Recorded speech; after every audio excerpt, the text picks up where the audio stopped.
This next story is one that is hard to tell, and the video is hard to watch. But the victim feels it's important that you know what happened to her inside a local jail. Channel 3 News is the only station in town who has this disturbing video. Now, the investigator, Tom Meyer, joins us with an exclusive Channel 3 News investigation on what's being called an outrageous strip search of a Stark County woman. Tom? Well, Hope Steffi has sued the Stark County Sheriff, accusing deputies of using excessive and brutal force. The sheriff denies the allegation. Now, this story may be hard to watch, but the victim and her husband want me to show you what happened in hopes that you and those you love will never experience a night like this. You're going up for Cassius!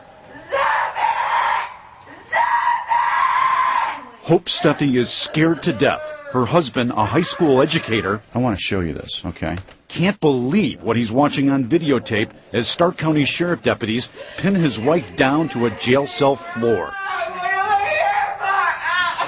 Just relax. Okay, just relax. What are you doing? You don't treat people like this. Stop.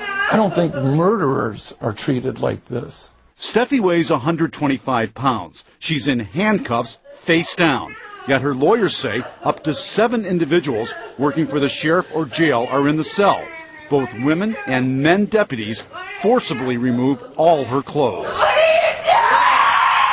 you doing? Two males holding her down as she's butt naked. That's wrong. The video, obtained exclusively by Channel 3 News, gives us a rare inside look at what can happen to you or a loved one, even if you're the one who calls police for help. What did she say? She said she felt like she was raped without penetration. Back to this disturbing video in a moment. First, how did Steffi wind up in the sheriff's custody? Amazingly, it started with a 911 call for help. Who's crying? The girl that got attacked, my second cousin. Okay, what is she hurt? She has a cut on her nose that's bleeding, and there's a patch of hair on the ground beside the car. A deputy responds to a report of an assault. Hope Steffi is identified as the victim, the one who needed help. But when help arrives, things get even worse. Hope was not treated as the victim. The situation gets complicated. Steffi says she accidentally turned over the wrong driver's license. It belonged to her sister who passed away. Steffi keeps it as a personal memento. Despite her pleas to return it, her lawyer says the officer refuses. The officer had said to her, "Shut up about your dead sister." The sheriff denied that allegation in a written response to Steffi's lawsuit. He accuses the injured Steffi of starting the altercation with a deputy. Soon, Steffi is put in the back seat of the sheriff's cruiser. Listen closely on dash cam video as Steffi's friend reassures her that she's the victim and that nothing will happen to her. I know you didn't do anything, Hope. He needs to know that it's not your fault. Eventually, Steffi is handcuffed and hauled away to the Stark County Jail to answer questions. Among them, do you have any weapons or sharp objects? Have you ever thought of harming yourself? When Steffi responds, now or ever, she says deputies knock her down and place her feet in a pretzel position. And you have to ask yourself, what was the purpose of this strip search? What was the necessity of it? This was a disorderly conduct claim. Steffi repeatedly questions officers about what they're doing. This is horrific. This is a government agency forcing their will on a citizen. Steffi pleads for deputies to stop, and when they begin removing her underwear and bra, she begins to scream. That could be your wife.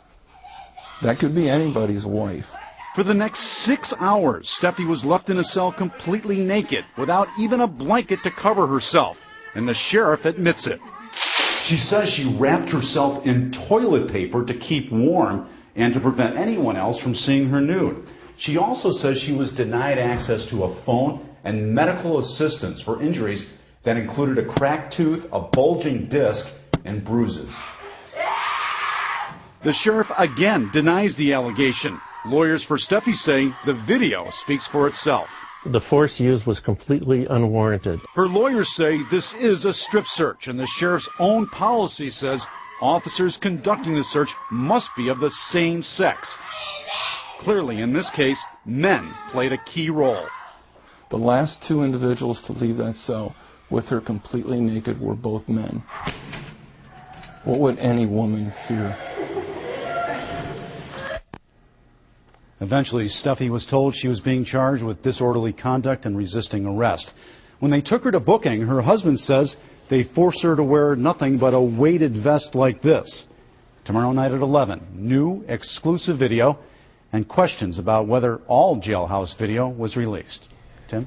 You're certainly right, Tom. It's hard to watch and hard to listen to. Have you heard from the Stark County Sheriff about all this? I have. Just this afternoon, he emailed me. He says he'll do most of his talking in court, but he did say they stripped Steffi of all her clothes for her own safety. He admits they forcibly removed her clothes because she refused to remove them voluntarily. Now, her husband says that's just not true. He says deputies stripped her without asking a single question.